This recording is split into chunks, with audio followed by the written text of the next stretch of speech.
সেলেস্টি কোথায় ছিল? সেলেস্টি এই যে রুমে ছিল স্যার। কোন রুমে? এই রুমে। জি স্যার।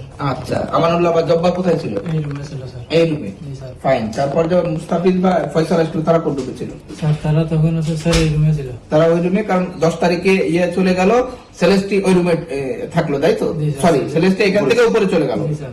আচ্ছা, তখন ইয়ে ফয়সাল আর ইয়ে মুস্তাফিজ ওই রুমে থাকলো। জি স্যার। হ্যাঁ, তারপর এই ভদ্রলোকরা নিচে আসলো। না তুই তো সেলেস্ট উপরে চলে গেল, তুই কি এখান চেঞ্জ করছো? জি স্যার, সেলেস্টি এতে যায় উপরে যা 2 দিন। তুই এখান চলে গেছিস? না স্যার, আমি এখানে ছিলাম। ওই গেস্ট আসছে যেদিন, সেদিনকে স্যার আমার উপরে পাঠিয়ে দিয়েছিল। ঠিক আছে, বুঝলি। আচ্ছা, ঠিক আছে। হ্যাঁ, তারপর তুমি বলুন স্যার, তুমি প্রথম যখন এখানে এলে, জি স্যার। গেস্ট আসার পরে, জি স্যার। তারপর প্রথম যখন এখানে এলে, জি। গেস্টকে কি অবস্থায় দেখলে, অন্য কাদের এই ঘরে কি অবস্থা দেখলে বলো? স্যার আমি দেখাও এখানে এসে। কোথায় গেস্টকে কি অবস্থা দেখলে, অন্য যারা যারা ছিল তাদের নাম বল।